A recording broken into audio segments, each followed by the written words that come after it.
I got back in time. On the night of 1 October, the enemy went on the offensive. Fierce fighting began on the left flank of the Bryansk front troops. It was still quiet in our area, but intelligence noted the arrival of new enemy units, including tank units. It became clear that not today, tomorrow, we would have to repel the onslaught of Hitlerites. I sent almost all the workers of the political department to the units and subdivisions. I recommended to hold, where possible, party meetings with the agenda about the tasks of the communists in the defensive battle, to speak to the soldiers about loyalty to military duty, about our capital, Moscow, which we had the honor to defend, about steadfastness in defense. I also advised that participants of the battles for Seno should address the young soldiers. In addition, the workers of the political department were instructed to check the correctness of the distribution of party forces in the units. Fyodor Alexeyevich, among other things, was concerned about the rear. He ordered me to send one of the workers there. I myself went to the tank regiment to talk to the soldiers, to find out their moods, to instruct the political officers. The mood of the tankers was uplifted. They had just received the newspaper Pravda with a report on the anti-fascist youth rally held in Moscow. Hero of the Soviet Union I.I. Proshi spoke at the rally on behalf of the tank soldiers. In the newspaper was placed his portrait. Battalion Commissar Pobedinsky did not wait for instructions. Before my arrival, he had already managed to gather the political commander of companies, grassroots agitators, instruct them. I was once again convinced that in the 1st Tank Commander and Commissar are like each other, both in their place. In the morning of October 1, the enemy's long-range artillery opened fire on the defense line of the 16th Army. At night, the shelling intensified, and the next day, Hitlerites began to attack from the area of Dukovshchina. Large forces of infantry and tanks were thrown against us. As it became known later, it was the beginning of the general offensive of fascists on Moscow. Although we were preparing to repel the enemy onslaught, we could not hold it back. By the end of October, 2 fascist troops broke through the front at the junction between the 30th and neighboring with us 19th Armies and advanced 10 to 15 kilometers. The front command took measures to eliminate the breakthrough. Counterattacks were carried out by the forces of the 30th and 19th Armies and Reserves, united under the command of General Boltin. In this regard, our brigade was transferred to the 19th Army.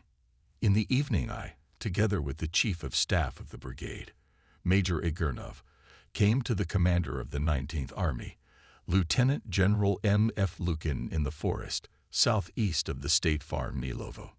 Mikhail Fedorovich is over 50. There is a noticeable gleam of gray in his hair. He has an attentive, understanding look of a man who has seen a lot in his life. Lukin is an old party member, a participant in the Civil War. The general asked us a few questions, but listened to the answers absent-mindedly. As it seems, his thoughts were occupied with other things. With the instincts of an experienced commander, Lukin understood that the situation of the army was becoming more and more alarming. He was not afraid of danger, but soberly assessed the situation. Commander and a member of the Military Council of the Army, Sheklinov, could not tell us anything comforting. The ratio of forces continued to remain in favor of the enemy, and our counterattacks were not successful. "Tomorrow, we will continue our attempts to close the breakthrough," said Lukin, but it was felt that he himself did not believe too much in the possibility of success. And indeed, the next day the enemy managed to expand the front of the breakthrough, and from the flanks deeply enveloped a significant part of the troops of several of our armies. By order of the Military Council of the Front, the 16th Army withdrew, transferring its compounds to the 20th and 19th Armies, and the enemy ring was about to close. It was necessary for us to organize a quick withdrawal, but we did not have time to withdraw. We had to fight in an encirclement near the river Vopets, behind the state farm Milovo. The situation was unclear. Our losses were growing.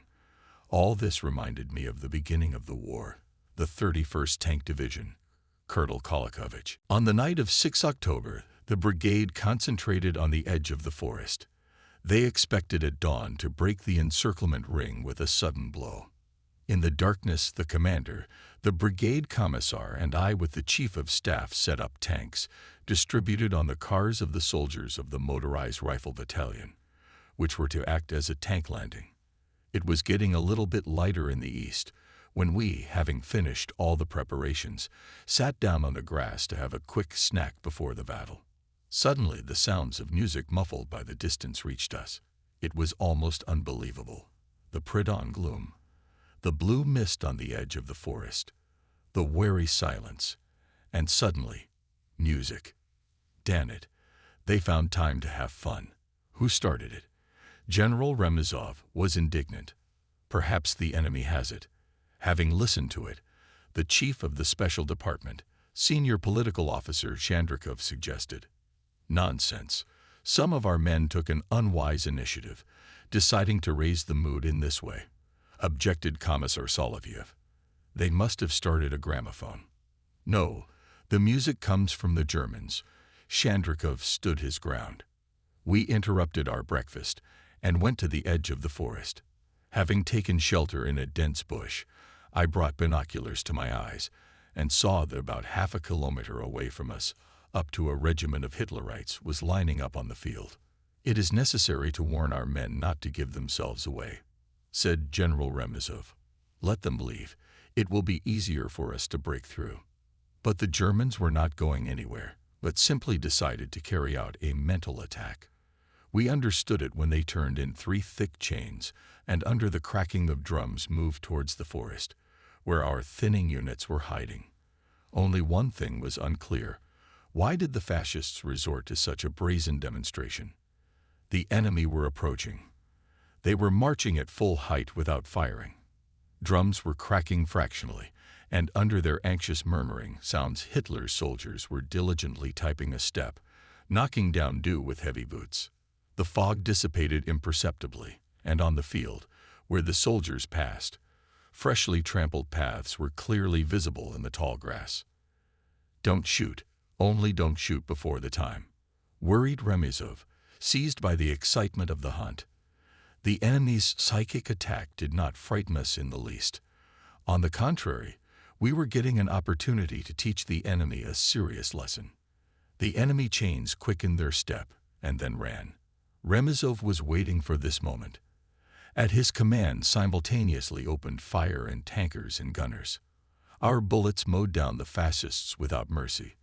The first chain fell at once. The second and third trembled, mixed. Engines of fighting vehicles roared. Remizov and Soloviev hid in the turrets of tanks. I jumped up on the armor with the machine gunners. The soldiers barely had time to reload their weapons. Mechanic drivers crushed the enemy tracks. It was a terrible sight. The field, which only a few minutes ago was pleasing to the eye with thick dewy grass, was now strewn with wide tank tracks. Killed fascists were lying everywhere. The wounded were moaning.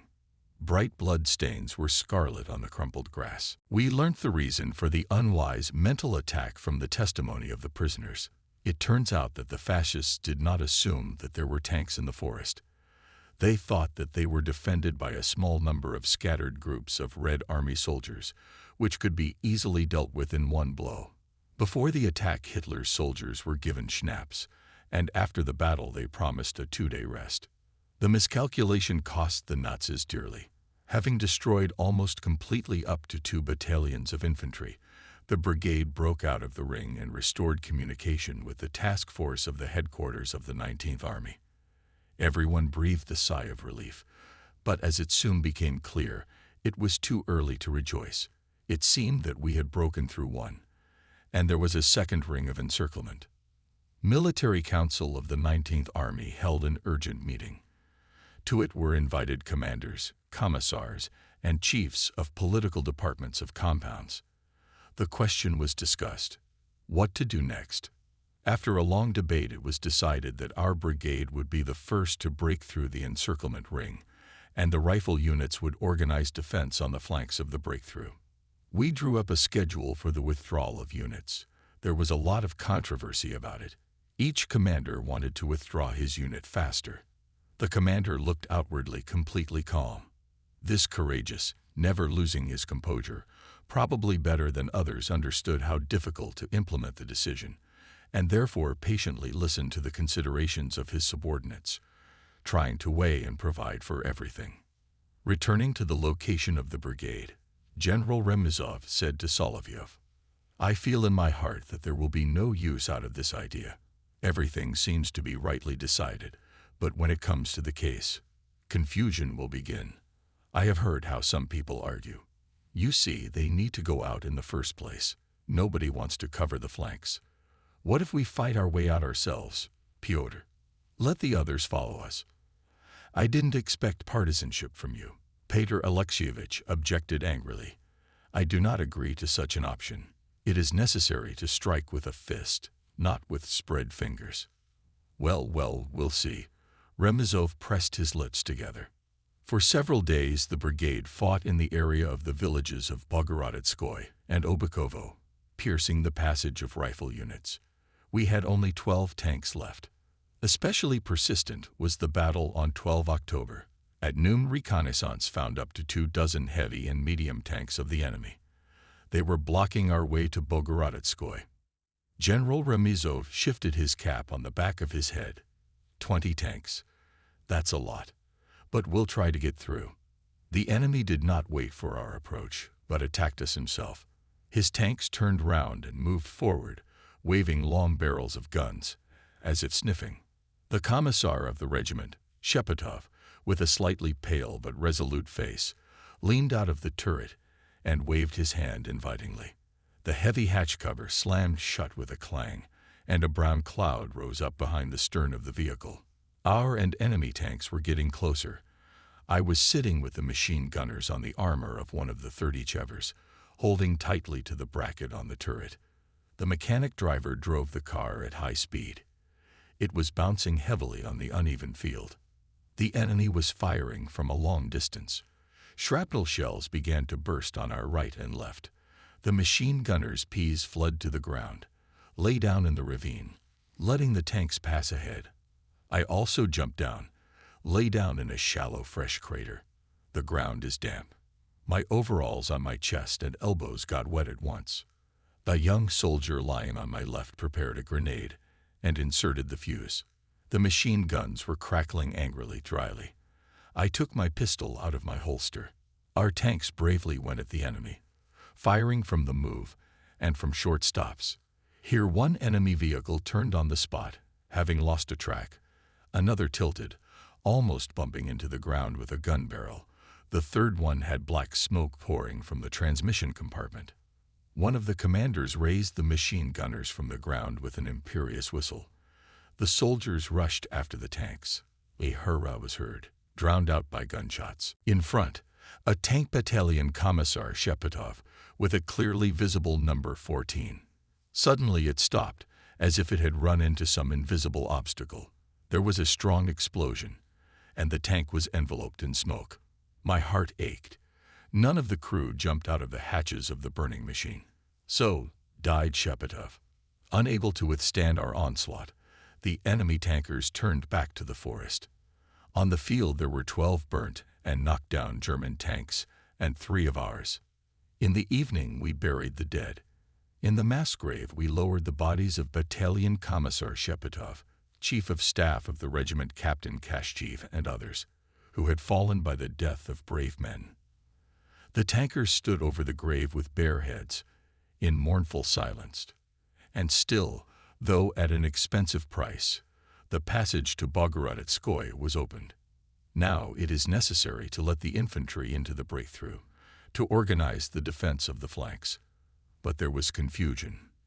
Instead of infantry, the rear rushed into the breakthrough first, in a hurry to get out of the encirclement. Wagons, cars, clogged all the roads. In the woods we could hear the desperate swearing of drivers, the creaking of wagons, the neighing of horses. On this accumulation of transport was not slowed down by the enemy aviation. In addition, the enemy opened artillery and mortar fire. While the confusion was eliminated, the hard-won passage was closed again. We remained in the ravine southeast of Bogorodetsky. Meeting me, Pyotr Alexeyevich said in his heart, "Remizov was right. We should have withdrawn the brigade immediately after the breakthrough, and not delayed to let the infantry pass. We've only lost men for nothing.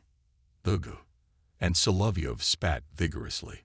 The next day in the morning, the communications officer came to us with an order to collect all the tanks and concentrate them in the area of the Army CP.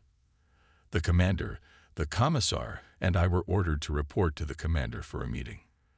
Well, let's start all over again. Again, dancing from the stove. Remizov irritably remarked.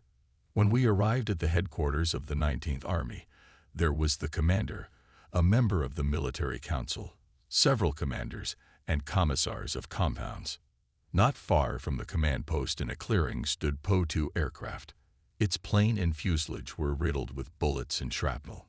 One wonders how after that it was possible to reach the command post and land the machine successfully. We were told that the pilot was pulled out of the cockpit in an unconscious state. He was wounded, and his strength left him. Barely the aircraft touched the ground with its wheels. The pilot delivered to the commander an order from the Stavka, which demanded that the army troops leave the encirclement in the direction of Gizatsk. All material that could not be taken with them was ordered to be destroyed. "Let's, comrades, discuss how best to fulfill the order," said General Lukendrali. "That's why I invited you." The opinions of those gathered were divided. Some proposed to destroy some of the vehicles and wagons at once. Others stood on not destroying anything and try to take everything with them. There were also those who advised to fight their way in scattered small groups. The last suggestion angered many. Pyotr Alexeyevich elbowed me and whispered angrily, "Oh, Ilyich, I'm itching to get my hands on panickers." General Lukin listened to all these statements glumly and silently. Then, seeing that business-like discussion of the issue was not possible, he slammed his hand on the table, stood up, and said in a tone that allowed no objections, "That's enough. We've talked enough. Unfold the maps and listen to my orders. We will break through Vyazma, place of concentration of units and formations after the breakthrough. In the forest, south of the city, on the bank of the river Vyazma. For the breakthrough to create a strike group, which includes all the available tanks, cavalry, hand and machine guns on vehicles. I appoint Major General Remizov as the commander of the strike group and Colonel Commissar Solovyov as the military commissar. All other formations and rear areas to move behind the strike group. Faulty equipment, destroy." Then the commander indicated the order and sequence of movement, set the time of performance, specified the route. For the strike group found only 8 tanks, 100 cavalrymen, several armored cars, and 5 to 6 trucks with machine gunners. Remizov and Solovyov stayed at the Army CP to organize the strike group, and I went to the brigade, which was now temporarily commanded by Lieutenant Colonel Kharkevnikov. We created a kind of rifle battalion out of the tankers who had lost their material. Communist Senior Lieutenant Yudin was appointed as a commander, and Pobedinsky as a military commander. The material part, which was under repair, was blown up and burnt. It was evening when General Remizov came to us. He was worried about his brigade. He approved our orders and warned, "Move immediately after the strike group in an independent column through the village of Shutovo to Vyazma. Do not count on anyone. Judging by the last time, we have in the army with cooperation out of hand badly. I don't want it to get hectic and disorganized again." And then the breakthrough began. Already clearly heard the sounds of a short-distance battle. It's a strike group knocked down the enemy's forward defenses. We could not delay. Our column moved along the forest road. The night was restless. Now and then we had to deploy rifle chains to the right and left of the road, covering the movement of vehicles. The woods were filled with the crackle of machine gun bursts. Somewhere high up, in the treetops, enemy mines were bursting and fragments were raining down on the ground. Sometimes it came to hand grenades, especially in the settlements that were encountered on the way. It was difficult to lead a night battle in the forest. Success depended on the initiative and courage of the fighters, and our tankers showed themselves perfectly. We persistently fought our way forward. We passed the villages of Bukhanovo, Efanovo, Lisovo. Shooting was now heard mostly behind us. It seemed that we had broken out of the ring. And suddenly some commander appeared out of the darkness. "Where is Lieutenant Colonel Karkevnikov?" He went ahead. "What's the matter?" The commander came closer, recognized me. "It's bad, Comrade Battalion Commissar. The cars can't go any further. There's a ditch ahead." "What ditch?" I didn't understand. "An anti-tank ditch, dug against the Germans. It stretches in both directions for unknown how many kilometers, so you can't go around it." Together with the commander, I went to this ditch. Lieutenant Colonel Karkevnikov was already there and confidently ordered, "Faster, faster, turn round. Fell this tree and this one. Collect saws and axes from all vehicles. Hurry up, damn it." A flare went off, illuminating the men at the bottom of the ditch and the cars that were huddled together. The gunfire behind us intensified. Mines began to burst again with a nasty hissing crack. "Continue work, do not delay," shouted Karkevnikov. "Yudin, where are you? Send 2 more platoons to cover the withdrawal." "Stop, stop. You're putting the log wrong. Turn it round with the beam facing forwards." "Oh, you rascals." Karkevnikov jumped into the ditch. "That's how it's done. 1, 2. We got it." Next to me someone groaned. Someone called for the orderlies. Over us again and again rockets flew up. At last the bridge was built. Puffing, Karkevnikov came up, stopped near me, wiped his face wet with sweat with a handkerchief, and immediately shouted again in a hoarse, broken voice, "Let the cars through. People, in the last turn. Comrade commanders, restore order." The traffic jam on the western side of the ditch began to dissolve quickly. I went to my car. "Comrade Kochetkov." I recognized Major Ampilogov, a rear worker of the brigade, by his voice. He was lying on the ground. When I approached him, Ampilogov said, "I've been wounded. I don't want to be a burden for my comrades, but I won't surrender as a prisoner. Here, take my party card." Meanwhile, our situation was far from hopeless. We put all the wounded on the cars. We managed to hold off the enemy's onslaught for the time being. "Take away your party card, Ampilogov," I said to the major. "Keep your hands to yourself. There is a captain here wounded in both hands, but he is not whimpering. He is not going to shoot himself. He walked halfway. We'll put you in the car now. Nobody is going to leave you, and you won't be a burden for your comrades." 2 soldiers lifted the major carefully. "He's not that badly wounded. I think more frightened," whispered to me Grisha Sharendo. "You should not think so badly about people, Grisha." I said, "Well, confused man, what of it? Then he will come to his senses." I did not have time to finish as there was a close burst of a mine. It hit the radiator of our car. Rising from the ground, I called Sharendo. "Grisha, are you alive?" "Alive, but wounded, Dmitry Ilyich." "What a misfortune." While we and driver Natrosny dressing Grisha in the forest became quiet, all the cars had time to cross the ditch, apparently with through and cover fighters. We were left alone. Our car was mangled by a mine explosion. We had to go further on foot. We took assault rifles, duffel bags with food, and supporting Sharendo under our arms, slowly moved along the shaky bridge over the ditch. The night was winding down. The brigade had already passed through the village of Zeriki and crossed the motorway Moscow-Minsk, and we lagged behind. Sharendo could hardly move his legs. Somewhere on the right or on the left there must be compounds of the 19th Army, which according to the breakthrough plan followed our brigade. But how could we find them? At dawn we saw a column of German tanks and motorized infantry catching up with us. We hid here at the roadside in a deep hole, covering it from above with piles of brushwood. The ground shook from the weight of passing tanks. Sand was falling from the walls of the pit. We sat curled up in 3 dead bodies. Sharendo moaned in pain, but we could do nothing to help him. Sometimes he moaned so loudly that I had to put my palm over his mouth. When the column had passed, I peered out cautiously. A German wagon was now stretching along the road. 2 motor cars were coming towards it, and the terrain was almost open. The nearest woods were at least a kilometer away. The traffic on the road did not stop until dark. Only at night we managed to get out of the hole. Legs got stiff, became like strangers. Grisha Sharendo left strength, and he lay on the ground for several minutes, and it was impossible to delay. Natrasny and I picked up Grisha, and staggering, as drunk, slowly wandered towards the forest. In the night sky rockets were taking off. At first it frightened us, and we lay down every time they flashed. But then we stopped paying attention to them and hurried to reach the forest faster.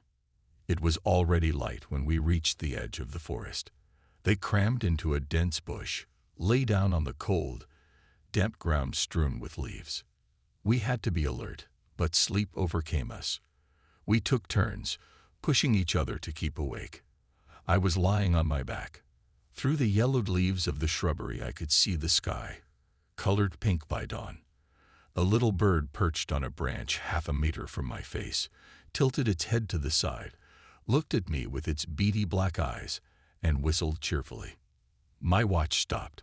I don't know how long we lay in a half-sleep in the bushes before the shots of German machine guns were heard. Probably the Nazis began to comb the forest. Natrasny got scared. Tikaim, Commissar. There's nowhere to tick, my friend. There's an open field behind us. And Sharendo can't move fast enough. We'll lie down, and if they find us, we'll shoot to the last bullet. We got 2 machine guns. I pulled out my gun and put it in front of me. We're holding our breath. Maybe they won't notice. The bushes rattled under someone's heavy footsteps. I grabbed the gun. Clutching its rough grip in my sweaty palm, I felt a little calmer, more confident. 20 meters away, a German soldier came out from behind a tree. His big red hands rested on the automatic rifle. I aim at the enemy's chest, just below and to the right of the second button on his cushy uniform. The German, looking round carefully, has noticed us. For a moment our gazes met. An animal fear flashed in the Nazi's eyes. I fired. The Nazi grabbed his chest and collapsed to the ground. "Os Toby, bis of fascist," Natrasny whispered triumphantly. Among the machine gun bursts the single, soft shot of my pistol was lost. But the danger was still great. Hitlerites passed and ran quite close by. Only by happy chance nobody else came upon us. And finally there was silence, as if everything around had died out. Trying not to make any noise, we got out of the bushes. A Red Army soldier was lying under a tall tree, as if asleep, with his head resting on the butt of his PVF. "Wait, comrades," I said. "We must look. Maybe he is not killed, but wounded." I went forward, bent over the lying soldier. He was not breathing. "Stop, and don't move." A stern but commanding voice sounded behind me. Without unbending, I slowly turned my head. Nearby stood my familiar company political officer Savkin. "It's you, Comrade Battalion Commissar," he exclaimed joyfully, lowering his weapon. "That's great." With Savkin was up to a dozen fighters. He said that during the battle for the village of Zeriki, he, together with a small group of Red Army soldiers, had been cut off from their own. Now the march became more cheerful. Before evening we were joined by 40 more fighters and commanders. We formed a small but effective detachment. I did not suppose that I could use the experience gained in the first days of the war. I appointed political officer Savkin commissar of the detachment, allocated a reconnaissance department headed by Lieutenant Estefeev, and a group for food procurement. Sharendo was carried by 4 soldiers on a cloak tent, carried, falling into the swamp, stumbling over bumps, cursing the Nazi invaders.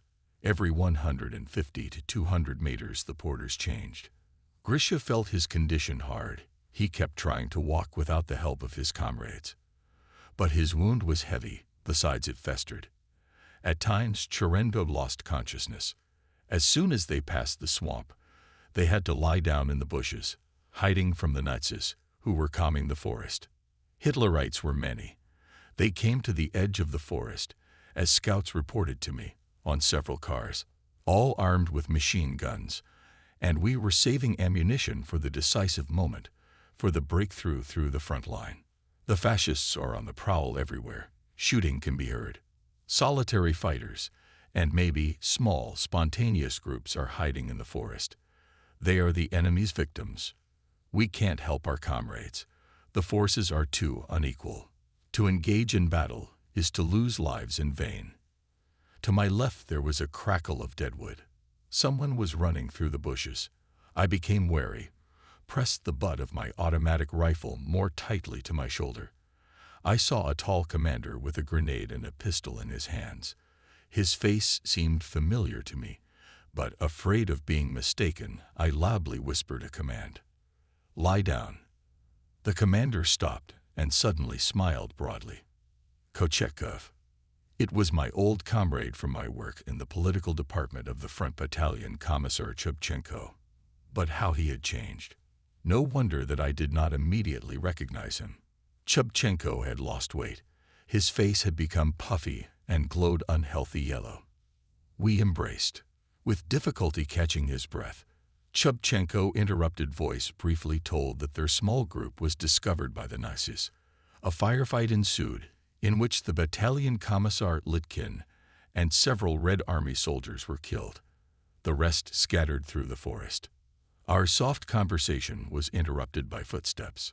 We fell silent, taking up our weapons again. A few meters away from us, 4 SS men came into the clearing, stopped, whispered. One of them took out a cigarette case from the side pocket of his uniform, which glistened in the sun. The soldiers smoked, talked about something else, and went on. The bluish smoke of cigarettes hung between the trees. After the excitement I had experienced, I had an irresistible urge to smoke. Without thinking about it, I pulled a piece of newspaper out of my pocket, a kitset, and began to roll up a goat's leg. "Are you out of your mind? The smoke will spot us at once," whispered Chubchenko, tightly squeezing my hand. Mahorka spilled out onto the grass. I looked at it with regret, but Chubchenko was right. By evening, the fascists left. It was possible to continue the journey, but before we had to gather people and have a snack with what God sent. Actually, with food was very bad. We ate what we could, and when we could. Everyone pierced new holes in their belts. The villages we met were looted by Hitlerites or burnt down. Our loggers did not always manage to get even potatoes. Sherendo and Chubchenko felt bad. Grisha's wound did not stop festering and healed slowly. Maybe it was because the bandages were torn, to put it mildly, not too clean underwear. Chubchenko was ill with some disease unknown to me, which was aggravated by systematic malnutrition. He became completely unrecognizable, his face even more swollen and yellowed. One day 3 tankers joined the detachment. They'd brought 5 kilograms of raw horse meat and shared it with everyone. We built small fires in the forest and started to grill shashlik. The tough meat without salt, smelling of smoke, seemed surprisingly tasty to us. After a relatively nourishing meal, we wanted to smoke. There was still some flavored dust in my kitset.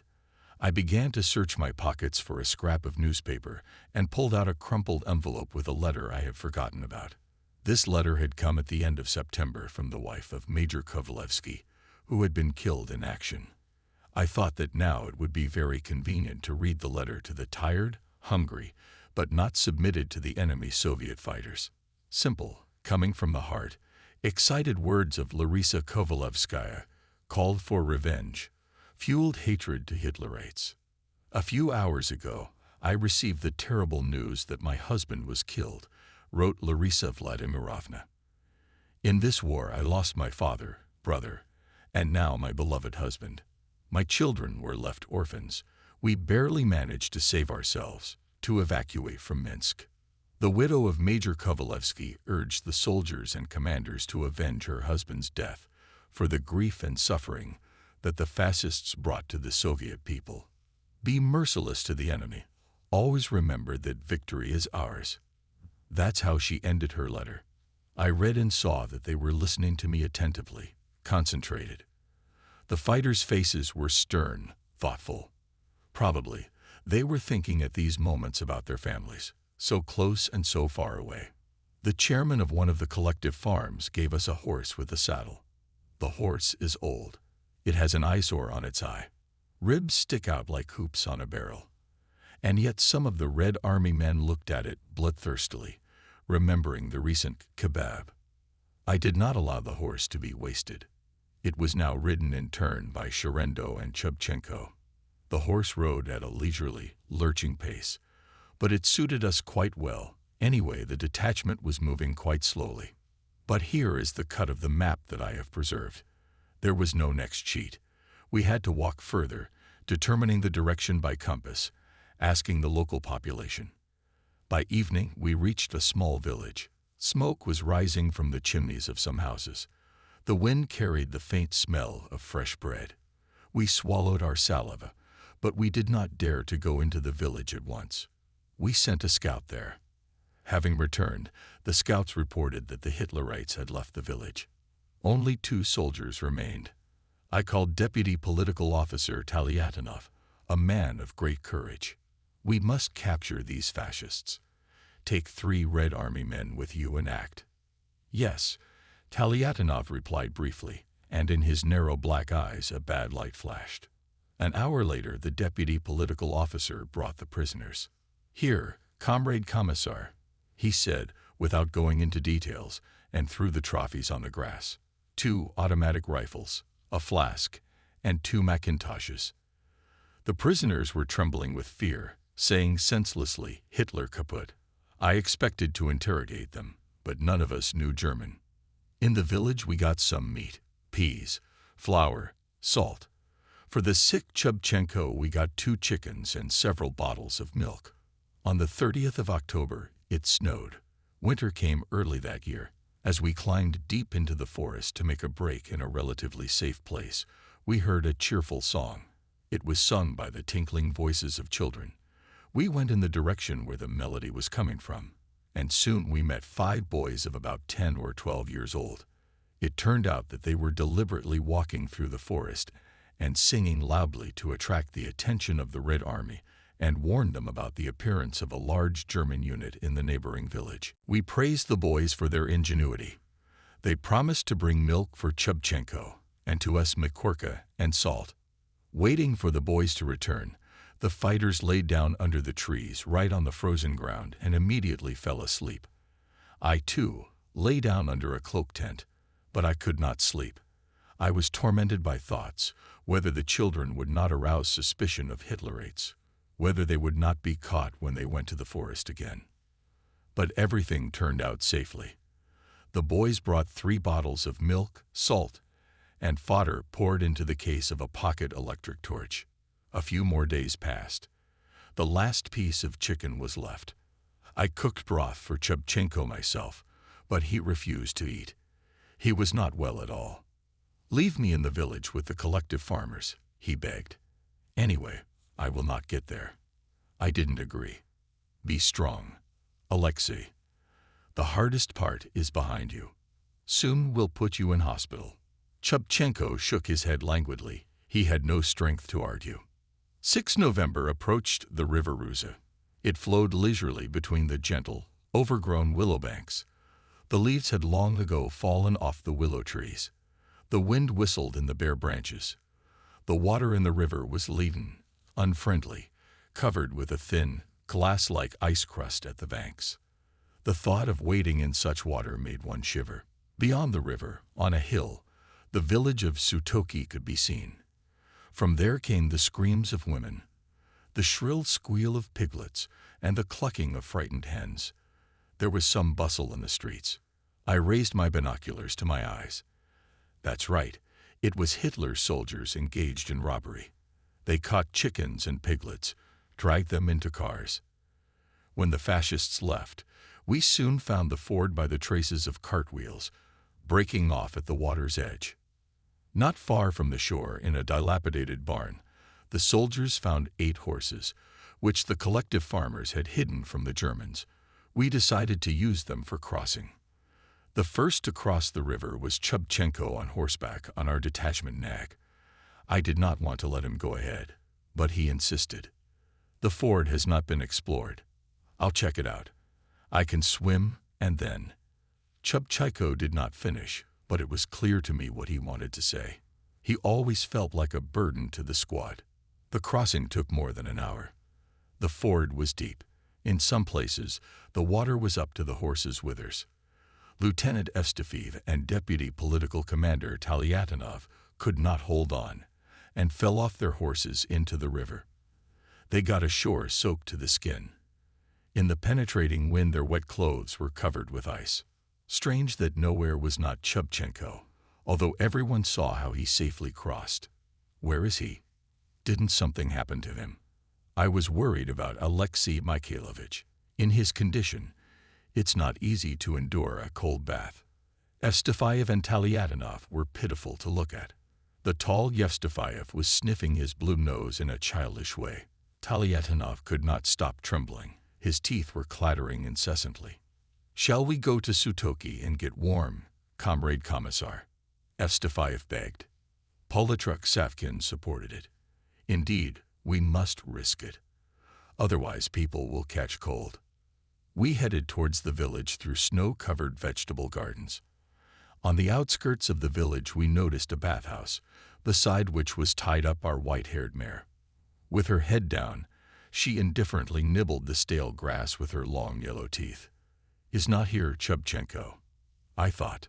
From the half-open door of the bathhouse was pulling a bluish smoke. It was stoked black. Sliding the safety of the automatic rifle, I squeezed through the narrow door. Two men, dirty, ragged, and stripped to the waist, were sitting on the board floor by the stove, with their shirts on their knees. They were catching lice. "Who are they?" I asked. "What do you care?" one of the strangers asked in turn, looking at me warily and glumly. Evstafiev and Talyatinov squeezed into the bathhouse after me. The voices of the approaching fighters were heard behind the doors. Strangers realized that there was nothing to hide. In front of them were their own. "I am Political Officer Ushakov from the 177th Rifle Division," said a gaunt, long unshaven man. Pointing at his comrade, he added, "And this is a platoon commander from our division. We are sneaking to our own, through the front." "Documents," I demanded. "Give me a knife, Vasily," said the one whom Ushakov called the platoon commander. Ushakov handed him a penknife. Ripping open the lining of his trousers, the commander pulled out a party card and an identity card. Ushakov also pulled out his documents from the rags. They were in perfect order. "Take us into your squad, Comrade Battalion Commissar," asked Ushakov. "It is difficult to go alone." "All right, we'll take you into the detachment. But tell me, have you seen one of our comrades? How did our horse end up here by the bathhouse?" Ushakov said that about an hour ago some completely exhausted military man, judging by his appearance, a commander, rode up to the bathhouse. He didn't dismount, he just fell off his horse. We carried him to the outer house. "He is there now," said Ushakov. I immediately went to the house. Chubchenko was lying there on a hot cooker and for the first time in many days really rested. It turned out that he had already agreed with the owner, Fedor Vasilievich Eremenko, that he would stay with him. Where would he go so ill? Confirmed Fyodor Vasilievich. "Let him lie down. I'll marry him off as my brother, Alexei, too. I'll tell him that he came from Vyazma and was in prison under the Soviet regime." I said yes, with a heavy heart. Chubchenko looked very bad. There was little hope that he would endure to the end of our difficult journey. Political Officer Savkin came, taking under the visor, reported, "We got some food, Comrade Battalion Commissar." Savkin was strictly officious. He always, in any conditions with emphasized punctuality, fulfilled the requirements of the regulations, tried to show himself a real military bone. It is impossible to linger in the village. Soon dawn, and in the morning usually come Hitlerites, settled in the neighboring forest, and commit robbery. Chubchenko and I hugged each other. Parted, perhaps forever. "Thank you for everything," said Alexei Mikhailovich. "For care, for help.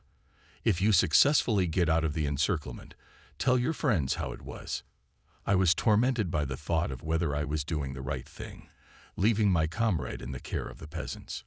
Chubchenko felt it. Do not think about anything. He tried to reassure me. Everything is done correctly. Otherwise, it is impossible, and I am not my own enemy.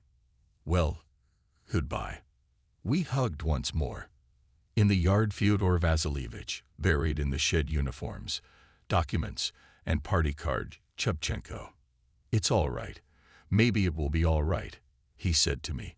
I'm going out, your friend, and then, look, and you'll come back. Not a century here will be fascists. The detachment is already gathered. To my surprise, the shoulders of the soldiers and commanders are pulled back by heavy duffel bags. 2 big sacks are strapped to the saddle of our horse. Permission to report, Comrade Battalion Commissar. The products were received legally, explained Sakin. The local population gave them quite voluntarily, considering that otherwise everything would go to the enemy.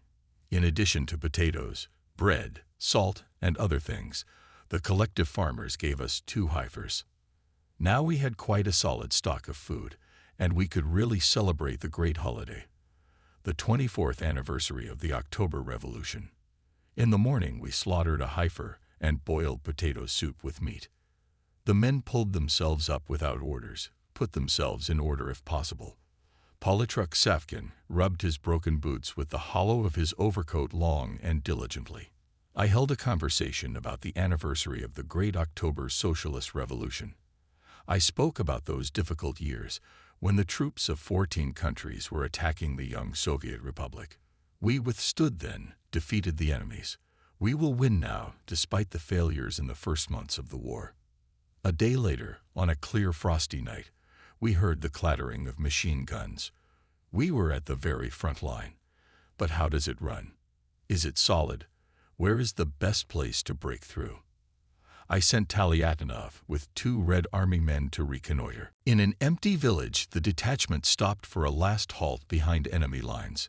We were joined by several other small groups of fighters and commanders. Now there were about 70 men in the detachment. All had weapons, but not enough ammunition. Before the performance gathered the detachment in a stone shed on the outskirts of the village. Do you hear machine gun fire? We are at the front line. I said, it means that the enemy is stopped near Moscow, that Hitler's boastful statements about the fall of our capital are a brazen lie. But a heavy, unequal battle may be waiting for us. We must be ready for it. And here I say to you, comrades, whoever is a coward, let him stay. One coward or a panic-stricken man can ruin the whole unit. Someone's voice from the depths of the barn confidently muttered, there are none. All cowards have gone before. A discreet murmur of approval swept through the ranks of the soldiers. Every now and then I looked at my watch. The reconnaissance still hasn't returned. The lights of cigarettes are turning red. The soldiers are also impatiently waiting for the return of the scouts. I came out of the barn. At the edge of the village, squeaking on the snow with torn boots, a sentry walks by. No one. Not yet. Having understood my thoughts, the fighter answers and suddenly stops, touches me by the sleeve of his overcoat. It seems that they are coming. That's right. 3 men are approaching us. I recognize the stocky figure of Taliatinov. He's almost running. What happened? Are not the fascists chasing them? Flashed an alarming thought. But Taliatinov saw me and, waving his arms excitedly, shouted at the top of his voice, Comrade Commissar, we've reached our own. The front here is not solid. Behind my back, there was a friendly, loud, joyful hurrah. Squeezing and pushing each other like schoolchildren at recess, the soldiers jumped out of the barn. Noise, fun, shouts, laughter.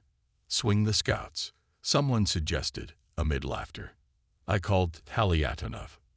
Report in detail on the results of the reconnaissance. Are you sure that we really came to our own? Unsure, Comrade Battalion Commissar. Here, look. Taliatinov pulled out a fresh issue of the newspaper Krasnaya Zvezda from his pocket. Somehow it turned out that we are in a corridor. To the right and left are Germans, behind too, and in front ours. In the village where we were, yesterday the fascists drove in 2 cars, stayed a bit and left. But our cavalrymen keep stopping by. They're about 3 kilometers away. So we were very lucky. The village of Siki is full of cavalrymen. All of them are well dressed, in half fur coats, fur hats, valenki. And we flaunted in summer gymnasiers and trousers and got so accustomed that we didn't even suffer from cold. Oh, the Russian man is hardy. The cavalrymen generously treated us with breadcrumbs and makorka. I sought out the regiment commander and introduced myself. He told me that his unit was part of General Dovator's cavalry corps. I advise you and your detachment to go to the neighboring village of Yazvish. They're the headquarters and political department of our division, said the regiment commander. After a little rest, we moved to Yazvish. The political department of the division was located in a spacious peasant house. I was talking to the chief when the door opened and a short, broad-shouldered general, quite young, about 38 years old, entered the room. Everyone stood up. The general said hello, threw off his mossy burqa, and put his cap on the table. This was the Corps Commander Major General Lev Mikhailovich Dovator. His attentive gaze stopped on me. I reported, Comrade General, Battalion Commissar Kochetkov, head of the political department of the 127th Tank Brigade. Very well, Dovator said curtly. We need tanks. Where is the brigade? And why are you in such an unsightly form? I briefly told about the fate of the brigade. Dovator listened without interrupting, pacing the room with quick steps and biting his thin lips. Well, he said, when I finished telling, you've come out of the enemy's rear, and we're just about to go there. Show us how you moved. The general unfolded the map on the table, leaned over it, smoothing his short hair. We talked for about 30 minutes. Dovator ordered to fee our detachment, give people makorka and 100 grams of vodka. I was invited to his place for lunch. At lunch he said, do not linger here, move faster to Istra. The enemy is trying to cut the Volokholamsko highway. From the village of Yazvish to Istra on the highway is more than 40 kilometers. We arrived in Istra at night. The detachment was housed in the school building on Lenin Square. All at once in a huddle lay down on the floor. Only the watchman, struggling with sleep, stoked the cookers. In the morning, after a talk in the special department, we were sent out of town, where one of the rest houses housed a sorting station. We passed through the whole of Istra. It is a small but clean and beautiful town. In summer, it is drowned in greenery. Now there is heavy snow on trees, on roofs of houses. Red Army soldiers and junior commanders stayed at the sorting station. The middle commanders and political workers were ordered to go to Moscow, to the headquarters of the Western Front. Such orders are familiar to me. The carriages of the suburban train are packed beyond all norms. We can barely squeeze in, and all the way to Moscow, we stand in the aisle, squeezed from all sides, shuffling from foot to foot, just like before the war in the tram during rush hours. In Moscow, at the railway station, we had white buns with sausage. It's been a long time since we've eaten good things. Cherendo decided to go to the military commandant and get a referral to the hospital. It was time for us to part. That's what war is for. Unexpected meetings, unexpected partings. I was to go near Moscow, to the village of Ubori, to the reserve of the political department of the Western Front. Cherendo and I left the commandant, stopped on the square, hugged each other for the last time. I went to the entrance of the Belaruski railway station. At the door looked back. Grisha stood, leaning on a stick, at the place where we parted, and waved to me. In Ubori, at the house, which housed the personnel department, crowded political workers, some in civilian clothes. These were people who had come out of the encirclement.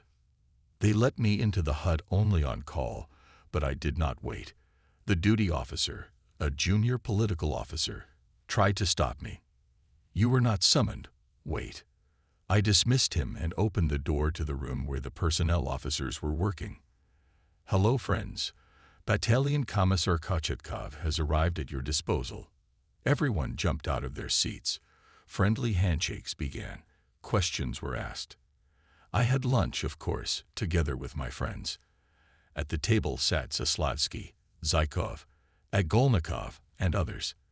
As diplomats say, the lunch was held in a warm and friendly atmosphere. The chief of the reserve, Battalion Commissar Truskov, was ordered to issue me with uniforms and enroll me in the first company. I was settled in a house of 2 rooms. In one lived the owner's family, in the other 2 battalion commissars. Throwing my duffel bag under the bunk, I sat down to the table and got acquainted with my comrades. One of them was a rather silent, uncommunicative man. He was lying on the bunk with his hands under his head, smoking incessantly. Apparently, he had been through a lot in recent months, and the hardships of the front had left a strong imprint on him. The second, Battalion Commissar Anatoly Leontievich Truskov, I immediately liked. We somehow easily talked, feeling sympathy for each other. Truskov was the commissar of the headquarters of the 126th Tank Brigade and had recently come out of the encirclement. In the evening, uninvited but welcome guests came to me. Political workers of our brigade, Emelianenko, Lebedev, Saveliev. They brought several bottles of wine, some snacks. The room immediately became crowded, noisy, and cheerful. Our conversation dragged on into the night. My comrades had also had a lot of hardship when they came out of the encirclement near Vyazma. By the way, they reported that Remizov and Soloviev are alive and well and are somewhere in the neighborhood of Perkishkovo. But nothing was known about Commander Lukin. Only after the war I managed to learn about the difficult fate of the general. Fighting his way out of the encirclement with a small group of soldiers and commanders, M.F. Lukin was wounded first in the arm and then in the leg. Unconscious and bleeding, he was taken prisoner. He came to his senses already in a fascist hospital. His arm and leg were amputated. Hitlerites repeatedly offered the Soviet general to go to their service, but each time Mikhail Fedorovich angrily and resolutely refused. Fascists for a long time kept Lukin in a fortress prison Wurzburg. During almost 4 years of captivity, M.F. Lukin remained a faithful son of the party and the motherland. Now Lieutenant General Lukin is retired, lives in Moscow. From the stories of friends, I became clearer picture of the battles near Vyazma. We suffered a major setback in these battles. The enemy managed to break through the entire operational depth of the front of our defense, which covered the shortest routes to Moscow from the west and southwest. A significant part of the troops defending in this area fell into the encirclement and came out of it in scattered groups. Stubborn fighting continued until mid-October. The gap, punched by the enemy in our defense, was closed with great difficulty. For me began boring days of languishing in the reserve. Exactly idle, otherwise you can't call it. Every clerk of the reserve headquarters considered himself our chief. In general, as I noticed, some clerks, chauffeurs from the cars of senior commanders, and cooks very quickly begin to forget military discipline. A week later, I was called by the chief of personnel Zaslavsky and offered to go with him to the first echelon of the front headquarters in Perkishkovo. Dear Zaslavsky said, Lestov is interested in you. I reported to him about your arrival. He was pleased. He said, let him come to me. In Perkishkovo, I met up with old friends. There were Razgovorov, Rudakov, Makhnachev, Rodionov, Podovod, Sherov. Many of them had military orders. I went to the head of the agitation and propaganda department, Banik. He met me friendly, sat me down, asked to tell me about everything in detail. But when I told him about Chubchenko, Banik changed his tone. That you abandoned in the rear Chubchenko will be immediately reported to Lestov. You had no right to do so. I could hardly restrain myself not to be rude in response to such reproaches. Rising, I said, you needn't trouble yourself. I myself will report to the divisional commissar how it was. Soon I was summoned by Lestov. We talked for over an hour. Banik was also present. When I began to tell about Chubchenko, Banik tried to put in a word, probably to reproach me once again, but Lestov did not let him speak. I realized that you wanted to make the best of it. fearing for Chubchenko's life," said Lestov after a little thought. "But still, perhaps you should not have left him behind enemy lines." Already after the conversation with Bannock, I realized that I would have to tell about Chubchenko many times, to explain how it all came about. I still believe that I did the right thing, but I decided for myself. I will try to help Alexei. He is probably a little better now, and he can be led through the front. Allow me to create a small group of those who with me came out of the encirclement and go to the rear of the enemy for Chubchenko, I asked Lestov. Divisional Commissar looked at me carefully, nodded his head. "In principle, I do not object. But wait, I'll contact the head of intelligence." Lestov picked up the phone and talked on the phone for about 10 minutes. I was understandably anxious to hear the end of the conversation. Hanging up the phone, the divisional commissar said, "The head of the intelligence department believes that you yourself to go is unnecessary. Our scouts will do it better themselves. But you should definitely visit the reconnaissance department. Explain how and where to go." At the end of the conversation, Lestov offered me to work in the political department as an inspector. I refused. "Send me to the tank unit." A familiar conversation. "You, it turns out, do not change," grinned Lestov. "All right. I won't force you. Rest for a few days, and then you'll get your assignment." I left Lestov warmed by his attention and sensitivity, but still dissatisfied that I do not have to go after Chubchenko. If they think that I made a mistake, then I myself should correct it, I thought. Suddenly I was called by name. I turned round and saw Volodya Dubrov, the inspector of the political department. I saw him last time when I came to Perkushkovo from my brigade, and he was going to Bolden's group. In a month and a half Volodya had lost a great deal of weight and had become gaunt. Only his big bright eyes, as before, shone brightly. In September, in the group of General Bolden, Dubrov was appointed commissar of the 151st Rifle Division. This compound showed in the battles of great resilience and organization. But on 13 October, the division headquarters was suddenly attacked by the enemy and cut off from the units. 10 days the detachment, consisting of staff commanders and fighters of service units, made its way to the front line. With fights, people passed 350 kilometers. From 100 people remained a little more than 30. October 24, Dubrov with his group went to the defense of the 17th Rifle Division of the 16th Army. "That's how things are, Dmitri," said Dubrov. "Well, and how are you?" I had to tell about my adventures behind enemy lines. Our conversation was interrupted by a telephone call. I was invited by the head of the intelligence department of the front headquarters. With him we went to the scouts. The reconnaissance unit was located in a dacha-type spacious house with a mezzanine. For a trip to the rear of the enemy selected 15 people, including 2 girls who knew well Shakhovskaya district. I explained to them in detail how to get to the village where Chubchenko is located. Of course, the scouts went to the rear not only for Alexei Mikhailovich. They had their own task, and help him was, so to speak, a matter of incidental. Later I learnt that the scouts failed to meet with Chubchenko. Having recovered a little from the illness, and getting stronger, he said goodbye to Fedor Vasilievich Eremenko and his wife Antonina Alexeyevna, and left the village. Having safely crossed the front line, Alexei Mikhailovich arrived at the political department. In July 1957, I received a letter from retired Colonel A.M. Chubchenko. He reported, in particular, that Fedor Vasilievich Eremenko died at the front in April 1943. Returning from the scouts in Perkushkovo, I remembered that somewhere here must be Remizov and Solovyov.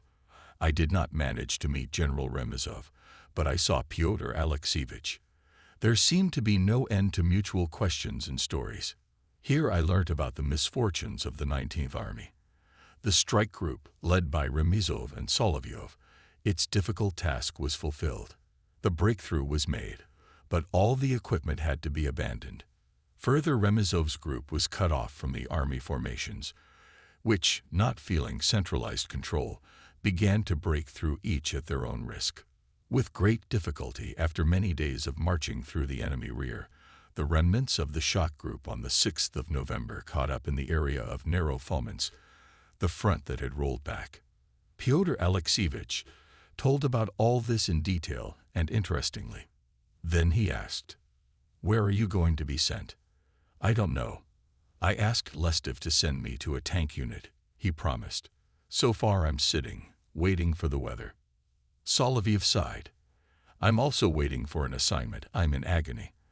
The situation is alarming. The Germans are marching on Moscow, and here you are idle, as in a resort." It was already getting lighter outside the window. We lay with Pyotr Alexeyevich on the wooden master's bed and smoked. Sleep had finally passed. Each of us was thinking about a layer, about what we had experienced. For 4 months the war had been going on. During this time I got into encirclement twice and spent 70 days in the rear of the enemy. Hitlerites near Moscow. The situation is difficult, but the most difficult thing we survived. We withstood a surprise attack. This will not happen again, I said out loud. Pyotr Alexeyevich turned his head to me. "What did you say?" Without answering him, I took a new cigarette out of the packet